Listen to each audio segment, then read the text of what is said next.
¿Qué tal? Así quisimos iniciar y les doy la bienvenida en nombre de todos los que hacemos este coffee break y les pregunto, ¿les interesa saber acerca de su salud, de su nutrición, de su rendimiento intelectual, mental? A veces sienten que se les olvidan las cosas y piensan, imagínate, si eso es ahorita, cuando yo sea más grande, ¿cómo va a estar funcionando mi cerebro? Entonces, pues hoy vamos a poder aprender de cómo mantenerlo en sus mejores condiciones, pero no solo el cerebro, en general la vitalidad física, todo lo que de alguna manera nos hace sentir bien. Por eso invitamos a Luisa Ortega. Bienvenida, ¿cómo estás? Muy bien, muchas gracias, Claudia, gracias por la Que invitación. además siempre está en constante actualización y hoy nos trae este tema, diabetes 3. A ver, yo nunca había oído diabetes 3. Sí, yo estoy segura que muchas de las personas que nos están escuchando van a decir, O qué charlatanería se diabetes escucha. tipo 1 es con la que incluso se puede nacer. Exacto. Finalmente, la diabetes está definida como un problema que tiene que ver con el problema a nivel pancreático de producción de una hormona específica que se llama insulina. Finalmente, se va a clasificar dependiendo del tipo de problema que haya a nivel pancreático.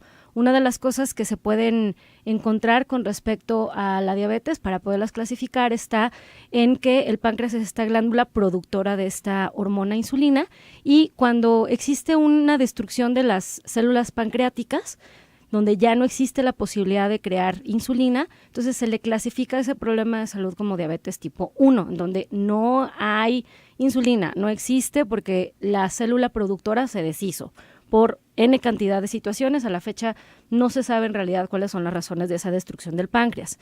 La diabetes tipo 2 está clasificada de otra manera porque sigue siendo un problema a nivel de páncreas, pero es en una hiperproducción de la insulina. Se le exige tanto al páncreas que empiezas a producir tanta al grado que la echas a perder. Entonces, en el paciente con diabetes tipo 2 sí hay insulina, pero no funciona, ¿sí? Y tú dices, se le deterioró, o sea, fue algo provocado, ¿que por los hábitos? Tiene muchos factores, es una enfermedad que se considera multifactorial, tiene que ver con la herencia genética, que tiene que ver con un gen que se conoce ya, que los mexicanos nacemos con él. Hay un gen específico que codifica específicamente para diabetes y colesterol, o sea, los mexicanos nacemos con ello. Y esto es muy fácil de entender, Claudia. En realidad, la población mexicana somos una población enteramente mestiza, o sea, tenemos una combinación de genes muy específica. Si tú vas en la calle y ves a un montón de gente formada, tú sabes perfectamente cuál de esas personas es mexicana y cuál no. Aunque mida 2 metros y sea rubio de ojos azules, tú puedes decidir si ese paciente o esa persona es una persona mexicana o no, porque se nos nota. Así como se nos nota por fuera, se nos va a notar por dentro. La característica genética específica de los mexicanos es específicamente esto, la capacidad de generar más insulina de lo normal, que suele no ser un problema. El problema es que le sumemos al sedentarismo, al consumo indiscriminado de azúcares en la dieta, al consumo en demasía de los carbohidratos en la dieta y, por supuesto, el ayuno prolongado y la falta de ejercicio, ¿no? O sea, no solo es estarte sentado muchas horas, sino que además de estar sentado muchas horas, no te muevas, ¿no?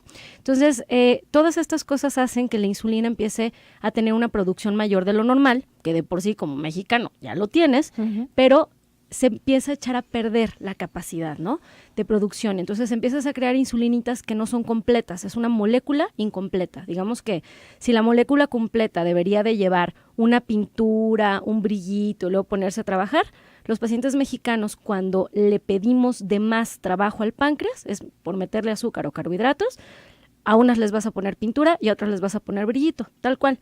Sí las haces, pero las haces incompletas, ¿sí? Bueno, esta situación de estar creando más insulina de la normal y que se eche a perder por completo, se le puede denominar diabetes tipo 2, así se llama, ¿sí? Bueno, resulta que es una situación en la que el que se echa a perder es el páncreas y algunas consecuencias que hay acerca de la insulina alta está en la inflamación, por ejemplo, a nivel arterial. Por eso podemos darnos cuenta que muchos pacientes que viven con diabetes tipo 2 tienen inflamación de las arterias, o sea, tienen el colesterol elevado, tienen aterosclerosis, tienen enfermedad cerebrovascular, tienen una serie de enfermedades como muy comunes, ¿no? Porque la resistencia a la insulina o esta insulina defectuosa va a irse a buscar a inflamar diferentes partes del cuerpo. Digamos que el curso que lleva el paciente con enfermedad de diabetes tipo 2 tiene cierta susceptibilidad a ciertas zonas. El nuevo concepto de la diabetes tipo 3 está específicamente relacionado a ese concepto, a la resistencia a la insulina, a la creación de esa insulina que no funciona, pero que en algunos pacientes no va a llevar el curso normal de ataque, digamos que a las arterias o al páncreas, sino a cerebro. Esta inflamación de las neuronas como consecuencia de los niveles elevados de insulina en el torrente sanguíneo y a nivel generalizado pueden crear una condición específica que se llama enfermedad de Alzheimer. Son las nuevas formas de entender al Alzheimer, específicamente a esta enfermedad que está clasificada dentro de las demencias, que es la más común, es el Alzheimer. Está entendida ahora sí, ya hay evidencia científica, ya se sospechaba. Desde el primer artículo que encontré a la fecha es 1997, o sea, ya se sospechaba que podía tener relación, pero ya hay estudios que se han generado en los últimos 20 años donde se puede establecer una relación directa con resistencia a la insulina, susceptibilidad genética al Alzheimer, donde la conexión de neurona a neurona, que se le va a llamar sinapsis, es menor como consecuencia de la inflamación de las neuronas, que se parece mucho a el proceso que sucede en una diabetes tipo 2 o en una diabetes tipo 1. Todos los que estamos reunidos aquí hoy en sintonía por el 91.5 de FM, conocemos a alguien que tiene diabetes o hemos sabido de alguien a quien recientemente se le diagnosticó o sospechamos incluso que pudiera deberse este malestar que trae a algo parecido a la diabetes. Llámale, mándale un mensaje, dile que estamos platicando de esto y no te vayas si tú no tienes diabetes, porque lo que está hablando hoy nuestra invitada Luisa Ortega, que es maestra en nutrición, tiene que ver con el cerebro, tiene que ver con la nutrición y también tiene que ver con la prevención, porque podría yo en este momento no tener ningún tipo de síntoma o pensar que a mí esto, por supuesto, no tiene nada que decirme, pero resulta que sí, nuestros hábitos, además de la carga genética que como mexicanos ya tenemos, nos puede hacer la diferencia, ¿verdad, Luisa, querida? Tal cual, hacer la diferencia en los hábitos. Y no quiere decir que la carga genética no tenga una, pues, digamos que sea importante en esto. Por supuesto que si hay antecedentes de Alzheimer en la familia, digamos que hay mayor propensión para eso. Pero ojo, tampoco quiere decir que si tienes madre o padre con Alzheimer lo vas a padecer, ¿no? Bueno, ya están llegando además otro tipo de preguntas que seguro las vas a querer responder. Te preguntan acerca del ácido úrico, de dietas para rebajar nada más el área del abdomen, para alimentos que sean directamente relacionados con el cerebro y mucho más para que ustedes también hagan sus propias preguntas. El WhatsApp es el 33 18 80 76 41. Regresamos después de esta pausa y nuestros teléfonos en cabina para que tú nos llames. Está Cecilia Delgadillo en el 31 22 42 00 y en el 31 22 42 66 esperando tus preguntas, tus llamadas. Volvemos después de esto. Darling, you got to let me know. Should I stay or should I go? If you say that you are mine, I'll be here till the end of time.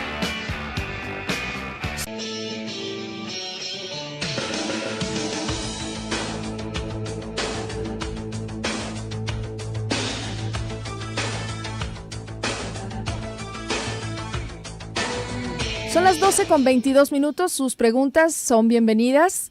¿Qué comer para estos días en los que uno tiene la regla y bastante sangrado? Dice una de nuestras amigas. ¿Hay dieta que ayude a bajar solo el área de las cartucheras? Ándele, yo no sabía que se llamaban cartucheras.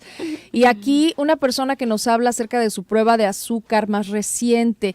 Entonces, bueno, sí, estamos hablando de diabetes, pero también de Alzheimer y también de nutrición. ¿Cómo se unen estos tres temas, querida Luisa Ortega? Se unen en un concepto del cual estábamos tratando de explicar que se llama resistencia a la insulina. La resistencia a la insulina es un concepto que, te voy a ser bien honesta, Claudia, son pocos los médicos que le dan la importancia que tiene. y más en un país como el que vivimos, donde tenemos esta propensión genética a enfermarnos de precisamente de la función pancreática. Y la resistencia a la insulina es básicamente lo que une al concepto de diabetes específicamente tipo 2 y la aparición o la probable aparición de un Alzheimer. Y la relación tiene que ver en la producción de esta hormona, que bajo condiciones normales va a ser su función normal, que es llevar la glucosa del torrente sanguíneo a las células. O sea, honestamente la insulina no tiene ninguna otra cosa más que hacer. El problema es que se acumule, porque si se acumula en zonas donde no debería de acumularse, va a empezar a tener efectos deleterios en la salud. Si se acumula, va a generar, por ejemplo, una condición muy conocida que se llama hipoglucemia. Es decir, cuando yo como más azúcar del normal, tengo que producir más insulina de la normal. Si esa insulina le sigo exigiendo que sea producida, va a llegar un momento en el que se va a quebrar la capacidad de producción normal. Entonces empiezo a tener insulinitas que no funcionan del todo, pero se siguen acumulando. Esa acumulación es precisamente el problema, donde puedo tener en las primeras etapas de la resistencia a la insulina bajas de azúcar, porque si tengo más insulina que azúcar, voy a empezar a tener síntomas como dolores de cabeza, voy a empezar a tener síntomas como cansancio, como mareos inusuales, como en algunos pacientes pueden presentarse hasta ataques de pánico en la noche, porque una baja de azúcar puede presentarse y confundirse como una presentación de sudoraciones frías, taquicardia, un despertar abrupto, específicamente entre 3 y 4 de la mañana, etcétera. Entonces, todos los pacientes que empiecen a tener síntomas de bajas de azúcar, no quiere decir que traigan el azúcar bajo como tal, sino que están empezando a tener una elevación de la concentración de insulina en el torrente sanguíneo. Creo ¿sí? que es una de las condiciones que crean confusión porque Exacto. dicen, a ver, ¿que no la diabetes es porque te subió el azúcar? Entonces, bueno, si a mí me subió el azúcar, entonces, ¿cómo me va? Esto que me pasó, que esto que siento, que me muero, pues no es baja de azúcar, al contrario, debo de tener el azúcar hasta arriba. Pues sí, el problema es que es un proceso, ¿no? Entonces, en la primera parte del proceso tenemos una elevación de la concentración de insulina funcional. Uh-huh. Ahí está, sí funciona, no funciona muy bien. O sea, si te tomas tu sangre y te la mides. En sangre a lo mejor la glucosa va a estar normal, pero ojo, son dos conceptos. Y mira, la mejor forma de entenderlo y como a mí me ha gustado y como me he dado cuenta que el entendimiento se da con mis pacientes, que quizás pues los conceptos yo los traigo en la cabeza, pero el cómo aterrizarlos y la mejor manera de aterrizarlos es entendiendo a la insulina como un transportador. Si lo quieres entender así, como un coche, ¿no? Entonces, nosotros tenemos en el torrente sanguíneo una serie de moleculitas o pelotitas de energía que se llaman glucosa. Es la única moneda de cambio que el cuerpo tiene para entender la energía. La forma más fácil de entender la glucosa en el torrente sanguíneo está como en querer ir a gastar euros a Estados Unidos. O sea, si es dinero, sí lo puedes usar, pero primero hay que cambiarlo. Bueno, esa es un poco la forma en la que puedes entender los alimentos. Los alimentos que tú consumes, no importa de qué fuente vengan, a nivel de torrente sanguíneo se van a llamar glucosa. El cuerpo tiene que hacer una serie de intercambios para poderlos llevar a la forma en la que el cuerpo entiende la energía, que se llama glucosa. Entonces vamos a entender que a nivel de torrente sanguíneo tenemos pelotas o moléculas que se llaman energía. Esa energía del torrente sanguíneo tiene que entrar a las diferentes células, llámese neurona, que puede ser la célula del cerebro que se dedica específicamente a crear conexiones, se puede llamar nefrona, que es la célula del riñón que se dedica específicamente a filtrar. O sea, todas las células del cuerpo tienen una función específica y necesitan energía para poder hacer esa función. Entonces vamos a tener que llevar el proceso de pasar la glucosa de torrente sanguíneo a las células. Ese proceso se va a dar a través de la insulina, ¿sí? Entonces imagínense la insulina como un coche que tiene 4 llantas, que mientras tenga 4 llantas va a llevar a la glucosa, es decir, a las personitas, si le quieres llamar, a personas de torrente a células, ¿sí? El problema genético de los mexicanos, Claudia, está en que nosotros como mexicanos, que tenemos un gen que codifica para eso, nacemos con un número limitado de llantas. Llega un momento en nuestras vidas, que en cada paciente será en diferente momento de su historia, que nuestro páncreas voltea a la bodega y dice, ¿sabes qué? Se me van a acabar las llantas, ¿sabes qué? Mándale de menos. ¿Por qué? Porque se me van a acabar. Tengo pocas. Entonces, en algún momento de tu vida que puede haber sido a lo mejor en un estrés muy fuerte, prolongado, en el consumo de corticosteroides, en la aparición de una poliquistosis ovárica en una mujer, en ayunos prolongados por alguna situación quizás de enfermedad, por la razón que tú quieras, Tu páncreas volteó a la bodega y dijo, se me van a acabar, y empezaste a producir cochecitos con 3 llantas. Y de verdad, Claudia, que tú puedes mover un coche con 3 llantas. A lo mejor lo mueves mal. O sea, si se te poncha una llanta en López Mateos, no te vas a quedar parado, no te quedas varado ahí, te sigues moviendo. Entonces, es un poco lo mismo con este concepto. Los cochecitos que tienen que llevar glucosa se van a seguir moviendo, ¿no? Un poquito mal. Pero no puedes ir a los 60 kilómetros Pero no por puedes ir a la hora que misma ibas. velocidad, exactamente. Ahora, Ni vas la a lógica agarrar te la dice, distancia. la lógica te dice que si tú tienes un coche de menor capacidad, pues la glucosa se tendría que ya estar acumulando en el torrente, ¿no? Si no tienes cómo sacarla de ahí, pues todos tendríamos la glucosa alta. Entonces, a ustedes no les parece ajeno el concepto. Piénsenlo bien. Si ustedes tienen antecedente de primera línea de diabetes, ¿sí? Son mexicanos, comen azúcar, no se están moviendo, tienen una circunferencia de cintura mayor a 80 en mujeres, mayor a 90 en hombres, y de verdad no hacen ningún esfuerzo por ponerse a dieta, cuando les tomen la glucosa les sale normal. No O sea, creo. qué padre, pero qué raro. No me digan que no han puesto a sacar en algún estudio de, normal, ok, ¿no? Suena raro, pero ¿por qué puede? O sea, sí puede Sí, dar claro. normal. El 70% Por eso te de la quedas población feliz. en México está feliz porque están gordos, perdónenme, pero un IMC mayor a 24.9, están gordos, con sobrepeso, no se mueven lo suficiente, pasan más de 4 horas sentados, tienen antecedentes de primera línea, circunferencias de cintura inadecuadas, toman refresco y se dan lujo los fines de semana, y la glucosa normal, ¿Por qué puede pasar? Bueno, porque para eso está el páncreas. Cuando el páncreas empieza a ver todas estas condiciones, dice, chin, se me está acumulando la glucosa aquí en el torrente. ¿Sabes qué, páncreas? Ponte a trabajar más. Ponte a producir más insulina. ¿De cuál? De la chafa. ¿Por qué? No tengo de otra.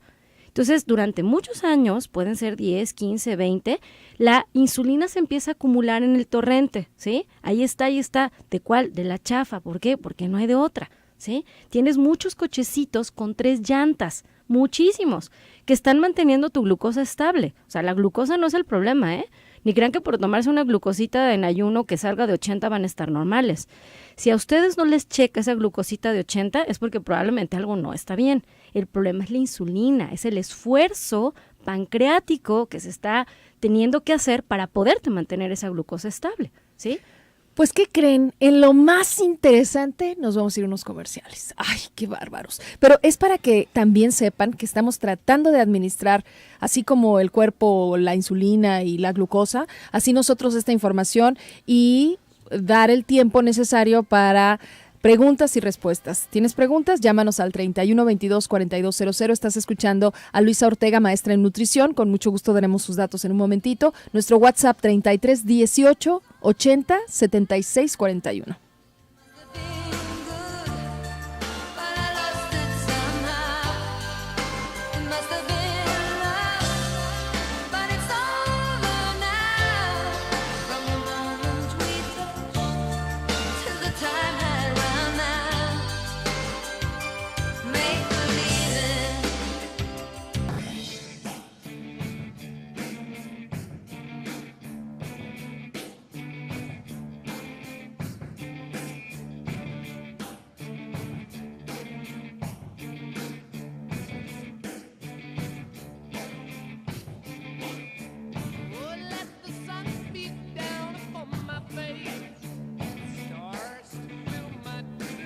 Encargado de esta buena música que ustedes escuchan en el programa está el equipo de producción y de controles en este espacio de la radio 91.5 FM. La cabina es Zona 3 y estamos desde aquí transmitiendo nuestro querido Coffee Break.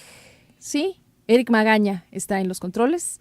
Está en la producción del programa Gaby Velasco, en los teléfonos Cecilia Delgadillo y en las cámaras Pepe Aldape, porque nos puedes ver por www.zona3.mx.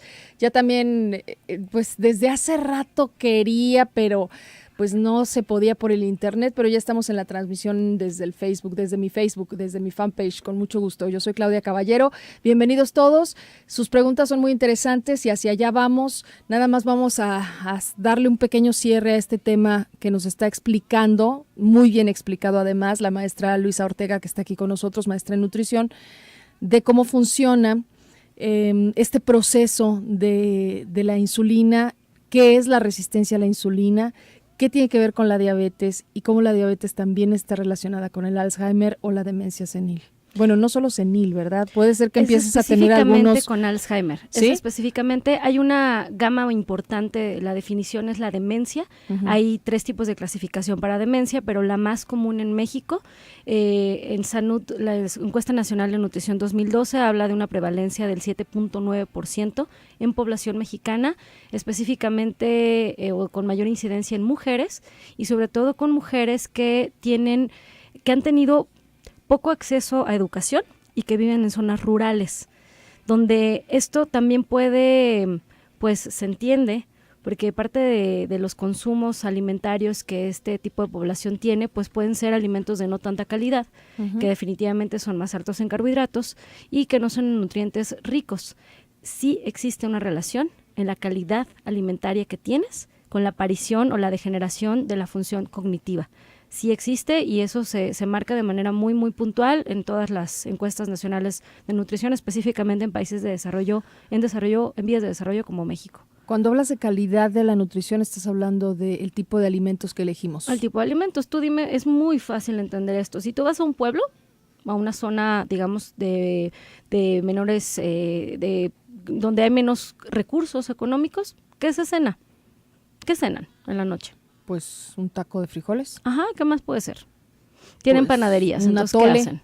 Un atole puede ser, con un pedazo de pan. y perdón por el anuncio, pero una coca con una concha, ¿no? Uh-huh. Entonces, eso es un alimento altamente calórico de muy, muy pobre calidad nutricional, porque no tiene vitaminas, no tiene minerales, no tiene nada, y es un fregadazo pancreático. Oye, le llaman latigazo Luisa, pancreático. pero es que eso no solo es en el pueblito más lejano pero del... es de O sea, manera más común. eso es lo que hacemos en las ciudades, donde te podrías cenar otra cosa, acabas con el panecito de dulce.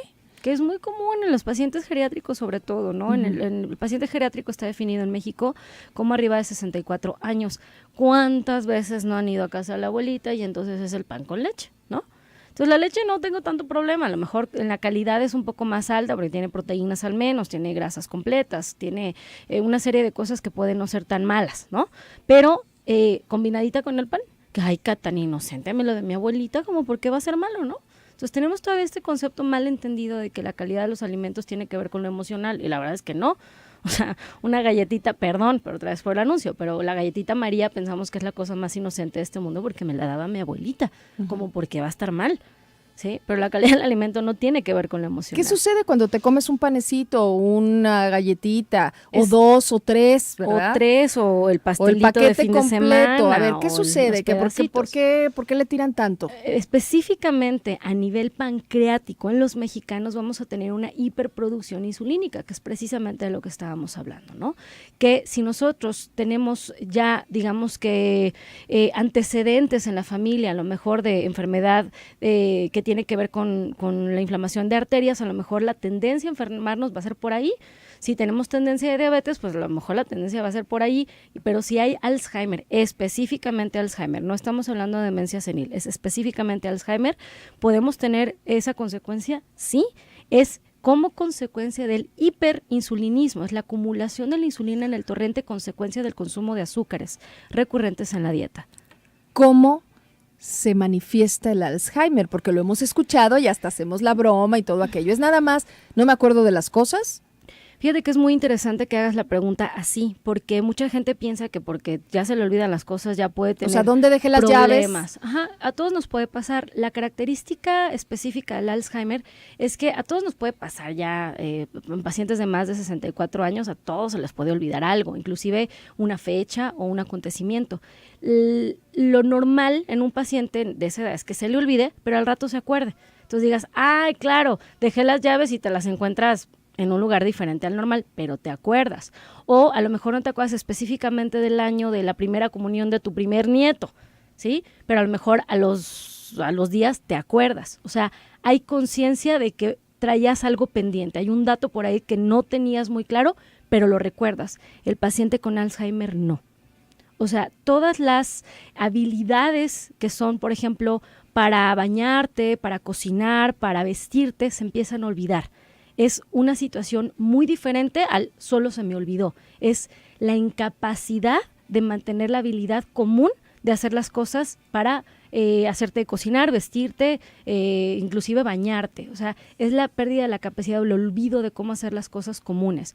Eso tiene que ver con el Alzheimer, así se presenta el Alzheimer. Pero a mí me gustaría seguir hablando un poco de la prevención, Claudia, porque justo una de las radioescuchas nos mandaba un mensaje por ahí. Te lo quiero leer. Ajá. Bueno, hay varios. Está una mujer de 46 años que se hizo una prueba de azúcar, que salió con 112, después bajó a 105 y por último a 100.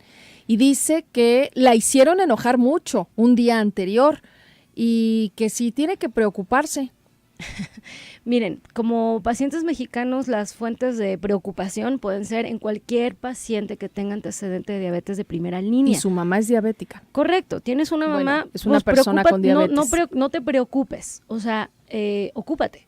Tienes que hacerte un estudio más completo. Pide una cita con un endocrinólogo o con un nutriólogo clínico que sepa atender esta parte. Para quien nos decía acerca de la glucosa, que siempre le sale normal, pero que tiene todos los síntomas que estábamos mencionando. Ahí te va, Eugenia. Eugenia nos contó toda su historia. Dice, me estás describiendo, me baja el azúcar, suelo tener ayunos largos por trabajo, se me baja la presión, me da una necesidad intensa de cosas azucaradas, necesidad de refresco. Y sí me han hecho exámenes de azúcar en sangre y siempre salen bien. Me pasa lo que estás describiendo, dice, y ahora entiendo por qué en mi familia hay tanta demencia senil, porque sí es una familia con diabetes. Correcto, que no siempre está relacionado con demencia senil, estamos hablando de Alzheimer, sí. Pero ojo aquí, lo que estamos tratando de explicar en el otro corte era precisamente eso, tu glucosa se va a mantener normal, inclusive hasta baja, ese no es el problema es el sobreesfuerzo pancreático que se está teniendo que hacer para mantener esa glucosa estable. De hecho, termina preguntándote cuáles son las reglas básicas para cuidar mi páncreas. Es una mujer de 44 años. Que me encanta la pregunta, la verdad claro. Es que me parece muy, muy bien planteada. Entonces, ojo, todos aquellos que tengan glucosas normales, pero que tengan todos estos antecedentes, por favor, busquen un endocrinólogo, seguramente no andan normal. Todos los síntomas pueden ya estar presentes en ustedes y tener tanto tiempo en ustedes que ya no se den cuenta, o sea, pueden no estarlos percibiendo. Porque yo digo taquicardia y muchos dirán, no, pues ¿con qué lo comparas? ¿No? A lo mejor lo que estás sintiendo es la taquicardia, ¿no? Ando cansado, pues, no ando cansado. Mucha gente piensa que no anda cansada y ¿qué creen? Sí, andan cansados, se acostumbraron a que ese nivel... Se llama adaptación ante las bajas de azúcar, ante la hipoglucemia. Entonces, ¿qué es lo que se tiene que medir? No es la glucosa de manera exclusiva, es la insulina. Se tiene que estar midiendo la insulina, porque además ya nos dimos cuenta que el tener presencia de insulina alta a nivel en torrente sanguíneo puede predisponer a Alzheimer, que es precisamente el tema de hoy. A ver, pregunta Rosa, tiene 53, que en el Seguro Social le dijeron que tiene prediabetes por lento metabolismo a partir de la menopausia. No fue a partir de la menopausia, seguramente fue uno de los detonadores, pero esto lo tenías de hace 10 años, O sea, esto no es nuevo en tu vida. Y ojo, 7 de cada 10 en México lo tenemos, O sea, aquí estamos, híjole, temo decirles, pero si somos 10 personas aquí, 7 lo padecemos, ¿no? Y no está mal, les insisto, el hiperinsulinismo no es un problema, es una característica. Es como preguntarte, por ejemplo, Claudia, ¿el color de tu piel los es un ojos problema? Cafés. No, será problema que no te pongas un bloqueador solar, ¿no? Ah, bueno, es lo mismo con la insulina alta no es la bronca, el problema es que le metan azúcar. Porque si empiezan a tener niveles, o sea, consumos recurrentes de azúcar, y recurrente me refiero al, híjole, otra vez o sea, el comercial. Hoy no hagas comercial ya porque te los vamos a cobrar, pero hoy me desayuné mis galletas con mi yogurt, por supuesto de fruta, pero pues venía endulzado, y también, pues al rato... Me comí mis verduras y le puse un consomé de pollo comercial. ¿Sí? También tiene azúcar. Por supuesto. Y le puse catsup, también tiene azúcar. Y bueno, en la tarde me llevaba mayonesa. Yo apenas iba a llegar al café que te dan en la cafetería donde te saludan por nombre y te lo venden carísimo y que tiene cremas y tiene jarabes y tiene un montón de cosas. Crema. Mucha gente también el problema que tiene es que piensa que no se la está comiendo porque no le pone crema. Pero para espesarlo le ponen un espesante que se llama maltodextrina, es precisamente azúcar, ¿sí? Entonces, aunque parezca que te estás cuidando, ¿qué crees? Ahí está el azúcar. No, pero yo pensaba en cuando no te estás cuidando y cuando uno tranquilamente, pues a la tarde te echas otra vez un coffee break, nomás sin radio, pero te lo comes con una dona, ¿no? Por ejemplo, antes de llegar, por supuesto, a las galletas de la noche o a los 16 tacos que te vas a comer y, por supuesto, al final tiene que venir algo dulcecito. ¿no? O sea, tú ya hablaste de eso, hay un hábito de consumir dulce. Yo no estoy ni siquiera mencionando ni me acordé de los refrescos. ¿Qué sucede con los que no tienen azúcar? ¿También tienen esta misma función? No específicamente para insulina. O sea, sí dan respuestas a nivel de hígado, los edulcorantes no calóricos como el del sobre amarillo, el sobre verde, todos estos, el acesulfame K, el aspartame, la sucralosa y los estebiósidos, todos estos dan respuestas para hígado, no específicamente para páncreas. O sea, si el problema es páncreas, honestamente no les va a hacer tanto daño el edulcorante como lo haría una sacarosa que la vas a encontrar en un refresco normal. Vamos entonces así con una pausa comercial, porque ya llegaron muchas otras preguntas y nos falta aún aterrizar más del tema del día de hoy con Luisa Ortega. Bienvenida a sus preguntas, volvemos al Coffee Break.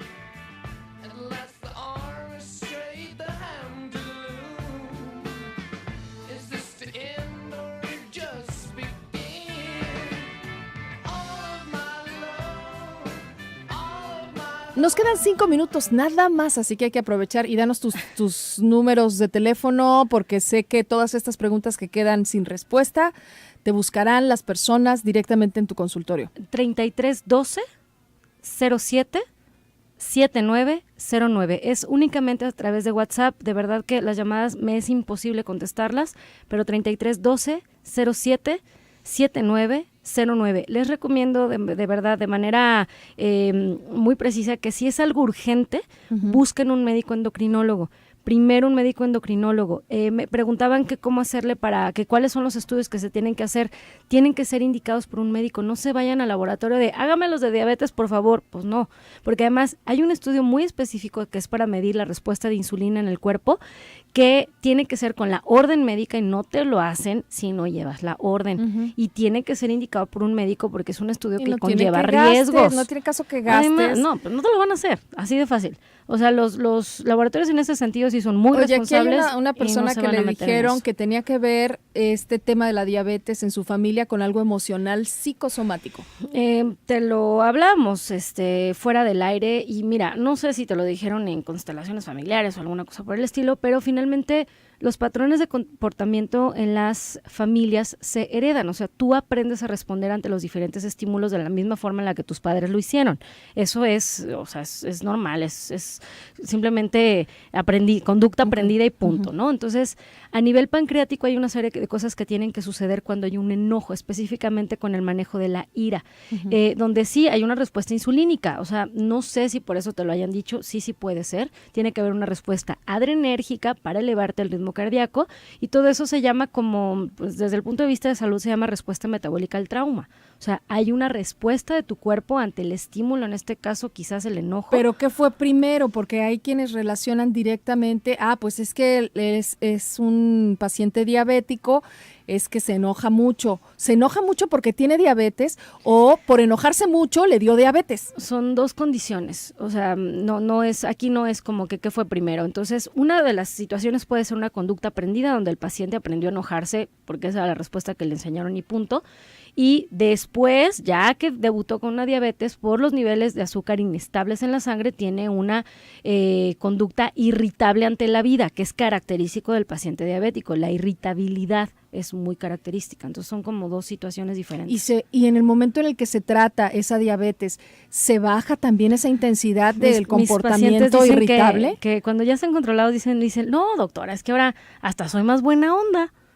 Entonces, sí. Si eres un paciente con diabetes, que según tú te estás cuidando, pero la verdad, no te estás cuidando, y andas de un genio del demonio, y estás teniendo problemas de salud, bajas de azúcar, etcétera, y además, pues bueno, estrés de este tipo, pues empieza a tratarte ya tu diabetes para que pueda cambiar tu vida entera. Pues tal cual, o sea, la respuesta ante el estímulo va a ser otra. O sea, si andas con la glucosa muy baja o muy alta, no hay manera de que puedas responder bien ni a un saludo. O sea, ni a Lola de la mañana. O sea, cuando alguien, si tú traes la glucosa baja y te salen en la mañana, en lugar de saludar, gruñes desde que te despiertas. ¿Sí? Entonces, pues sí, claro, vienes en el coche a las 7 de la mañana y ya vienes Te pitándole peleas a con todo el mundo. claro. ¿Cómo vas a saludar de buenas en el trabajo? Pues no hay manera. Oye, Luisa, espero que regreses con nosotros, porque apenas nos diste así, nada más nos abriste la cortina y nos dijiste, ¡hey! Hay esto nuevo, la Asociación de Diabetes, o ahora el tipo 3 de diabetes con Alzheimer. El Alzheimer es el nuevo concepto, se está empezando a considerar como el nuevo concepto, es diabetes tipo 3, es la nueva consideración para el Alzheimer. O sea, se está pensando en llamarle sinónimo de diabetes tipo 3. Qué ¿sale? barbaridad. Pues gracias por darnos esta primicia y estarás invitada el próximo mes. Claro ya que les sí. avisaremos con mucho gusto a nuestros amigos del Coffee Break. Por lo pronto, muchas gracias por su oído atento y nos encontramos mañana en punto de las 12 del día en este espacio de Zona 3.